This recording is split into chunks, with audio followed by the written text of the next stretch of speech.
Hey guys, I'm finally back. It's been a month. Let's go over some Pokemon news. Who am I kidding? There's no Pokemon news to talk about. There hasn't been any in months. I leave for 1 month and nothing. No Pokemon Presents like we usually get in August. Nothing. I mean, like, what am I even supposed to cover here? What are you, Nintendo?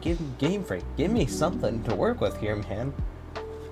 I can't just live off of Nuzlocke forever. Anyway, so I finally, as you can see, I've settled in. The reason I'm not using this little tiny thing, this evil little, the reason I'm not using that webcam is because it is broken for whatever reason. The light will turn on, it'll try to turn on, but nothing will happen. So I'm gonna have to buy a new one. But I've already spent like $200 this month, so I'm gonna have to hold off on that and use my integrated cam mic. So this guy on Twitter that I follow, Shiny Shop, I've been following him for a while, has posted a Legends ZA leak, or a rumor. For the sake of it, we're gonna go with it as a leak, because I usually like to believe everything. It gets me more hyped, a little bit, as all the other 4chan leakers start with it. They go, "Hello everyone, I work for the Pokemon Company, and while I don't talk about the games directly, I do know a lot about what goes on behind the scenes. So I'm here to share some info regarding Legends ZA, as well as plans for the Pokemon franchise going forward." But what's interesting is that they say it takes place in the present day a few years after X and Y. Which, to all that, it's not really far-fetched to say it could be in the future. Because based on the trailer does a lot look like futuristic stuff. Of course, it could just be blueprints, but it did look very technological. And it's not far-fetched to say that since Legends Arceus took place in the past, why can't a Legends game take place in the future? You play as new characters named Andrew and Ilda, who are assistants to Professor Sycamore, and they eventually join to the redevelopment team Kesar. I don't know if I'm saying that right. Kesar? His plan is to expand Lumios from its original size and install artificial biomes around the city, similar to the terrarium from the Indigo Disc. Huh. So would they have to, like, maybe expand the areas out of the routes? Because I know straight after that, there's like this one route with a castle. Would they have to remove that completely? As previously stated, but also includes the 5 different areas surrounding the city, which consists of a forest, swamp, desert, coast, and a snowy forest. The player is tasked to go to these areas, catch Pokemon, collect resources, and clear the boss of each area. Once an area is clear, buildings will be built on top of said area, and artificial biomes will be installed in order to preserve some of the nature. Yeah. Sounds about the same to the story of Legends Arceus. This expands the city from its original size, and new buildings such as salons and clothing shops get unlocked. Ooh, I would like to customize my character. Going inside the artificial biomes, you can find and catch Pokemon not found anywhere else in the game. So essentially they would be biomes first. And then once you clear the Pokemon, you build a terrarium that lets new Pokemon come in. That's alright. I can see it. Lastly, there are 5 ride Pokemon, which consist of Go-Goat for land, Noivern for flight, Lapras for swimming, Rhyhorn for smashing rocks, and Mamoswine for ice travel. Now, yeah, as obviously, they had Braviary for flight, and Legends Arceus, Noivern for that. I could definitely see Lapras, because Lapras and Rhyhorn were original Pokemon. Well, I mean, not really with Lapras, but in X and Y, of course, Rhyhorn was for smashing rocks. Characters from X and Y will all make a return, including gym leaders and your rivals who are older and have careers. I'd like to see my old character have a career. For once. Characters from the other games, such as Looker, Emmett, and many also will appear. Now we get into the Mega Evolutions. The Mega Evolutions are probably the biggest thing here. First up for Gen 1, we got Mega Nidoking, Mega Nidoqueen. This is obviously wanted.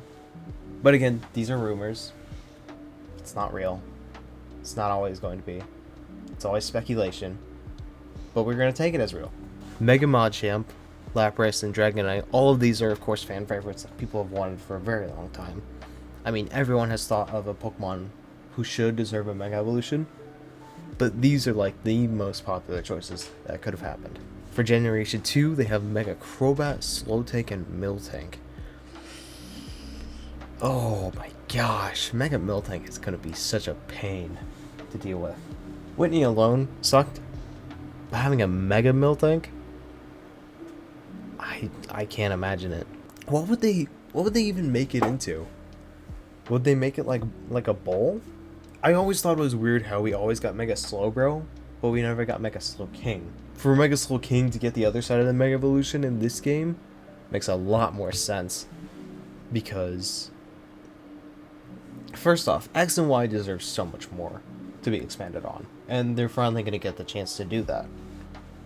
Because, like, in the original game, Zygarde was so meant for so much more, but they just didn't have enough time. On to Generation 3, Mega Flygon and Mega Milotic. Wow. Can we just talk about Mega? Imagine this is what we get for Legends ZA, a Mega Flygon. This thing looks sick, and I can imagine they'll probably make it way better. You know, probably not. Not to our expectations, but our expectations are always different, and that's what makes it unexpected. So they go on to say Mega Staraptor, Mega Luxray, Roserade, Weavile, Yanmega, and Frostlass. Interesting choices. I'd say the two most ones that would be needed are definitely an Ice type. We didn't get many Ice type Mega Evolutions. Only Glalie and a Bomb Snow, from what I can remember. A lot of people like Roxray, so definitely Luxray would definitely deserve one. Then we get into Megas like Mega Crocodile, Chandelure, Haxorus, and Volcarona. Ooh, a Dragon Steel Haxorus. That could fit. I mean, Haxorus is literally based on an axe dragon, hence Haxorus. I definitely like to see a Mega Chandelure. I mean, Chandelure's always been at the back of my mind as a Pokemon, but this might bring it the intention to bring it back into my mind. If they brought back Chandelure as a Mega Evolution and it looked like this, I would definitely put it on my team.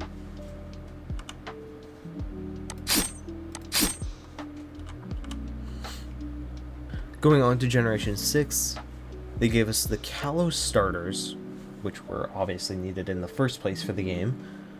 Talonflame, which I am a huge fan of. That Talonflame would get a Mega. Pangoro and Noivern. First off, the Kalos starters, it makes so much sense. If they make the Kalos starters for Legends ZA, and they give them the Mega Evolutions, I won't be mad. I won't be mad in the slightest, because they definitely deserve it. Talonflame and Noivern, I like it. I like the idea. Gen 7, Serena and Mimikyu. Serena I could definitely see gaining the fighting type if it does gain a Mega Evolution. I'm not sure what it would look like, of course. Mega Mimikyu. Ooh, I could see that. Maybe more Mega Mimikyu instead of Mimikyu trying to disguise the darkness. The darkness takes over, or whatever. What is under Mimikyu? No one knows. Maybe it's like a banana or something. Generation 8, Corviknight and Toxtricity.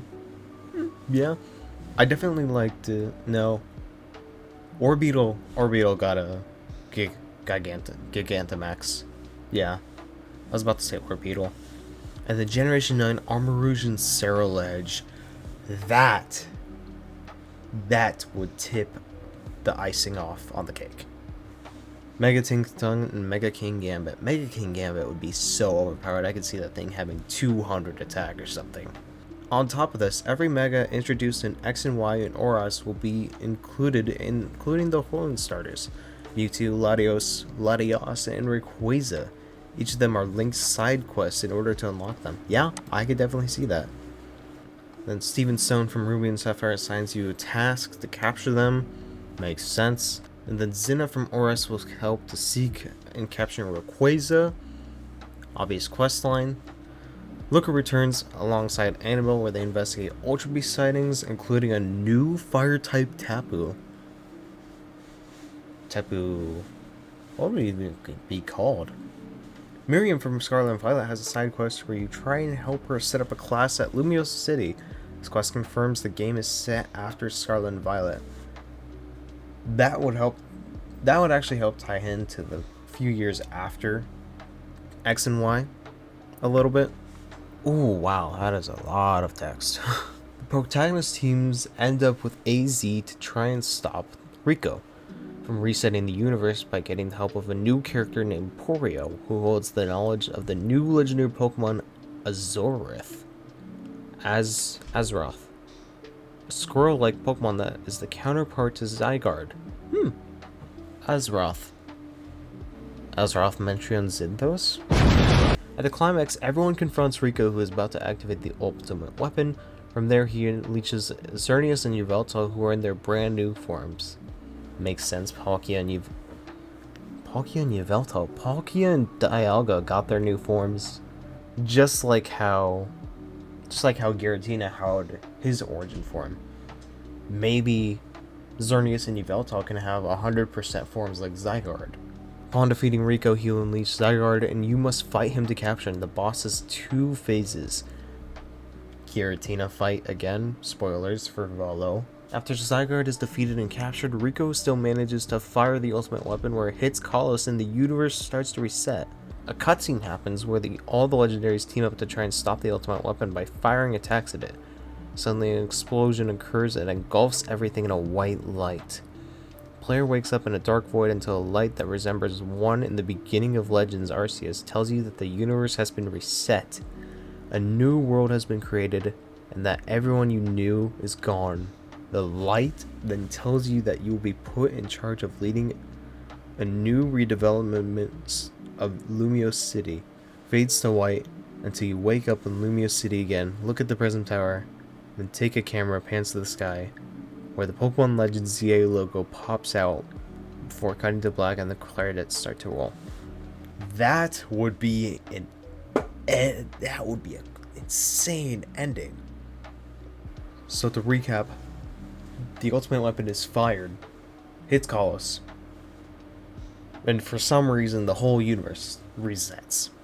And then you're taken back to Lumiose City, snap a picture, and the credits roll. I have goosebumps. You can't see it, but I literally have goosebumps from just reading that. And then we get to the final closing statements.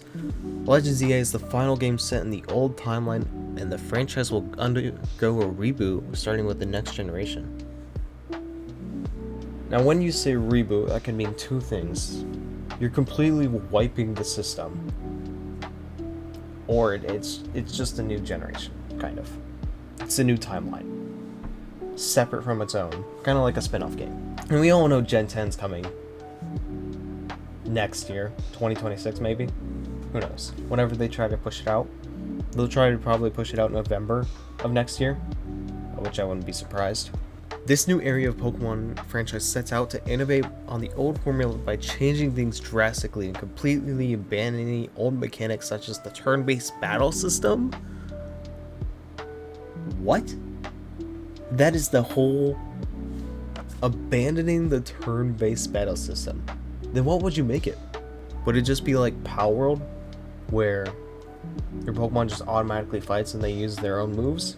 Because of this, Pokemon Legends EA will be the last one to celebrate of the franchise, which is why Mega Evolutions were brought back alongside some old characters.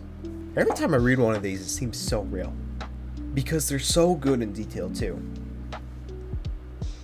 And it makes sense, because after like 30 long years, we finally made it to Generation 10. So why, out of anywhere, would they decide to go with Legends ZA instead of like Legends Unova, Legends Kanto, anything else like that?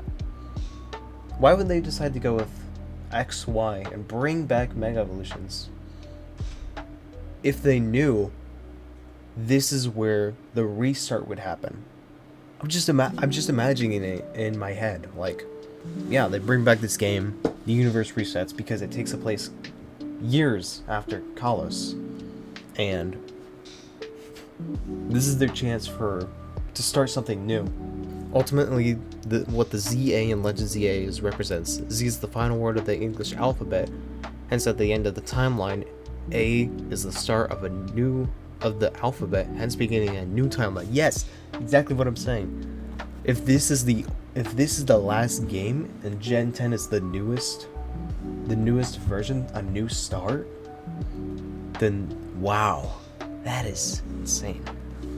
Next game will take place on a brand new timeline, separate from the ones we've seen. Gens 1 through 9 will act as a renaissance for the whole franchise, which is fitting considering that it seems to take place in an Italian-inspired region from what I've been able to gather. That's all I'm able to share. I must inform the next trailer will be revealed in the Pokemon Presents on February 27th. Wow. That is an insane rumor. Mega Greninja would go hard. Everyone would love to see it. Everyone wishes they had Ash Greninja back. 1.5 million views? Yeah. It's definitely a theory. It's definitely one to talk about. So, spread the word about this. Go follow Shiny Shuppet on Twitter. Let me know in the comments what you think about this. What do you think the story will happen in Legends ZA? What are you hoping for Gen 10? When will Pokemon drop some news? Nobody knows. But anyway, that's all I wanted to get out this week. Just wanted to talk about something, just to get you a little bit hyped for Legends ZA, even though it won't be for a while until we get any actual news. Just thought I should talk about some, you know? It's been a while. We haven't really talked about anything. A little chat to chat. But yeah, a insane rumor or leak is crazy. The thought of taking the turn-based system out of Pokemon feels weird because it's what we're used to. You pick a move, you can switch your Pokemon item, you do the action, then the opponent goes next. How do you change that? It's just such a interesting thing that if the universe were to reset, they would change such a big part of how the game plays. Yeah, I mean, I guess only time will tell. If this rumor is correct, set your clocks for February 27th. I'm Dusky Ducks, and I'll see you after the sunset.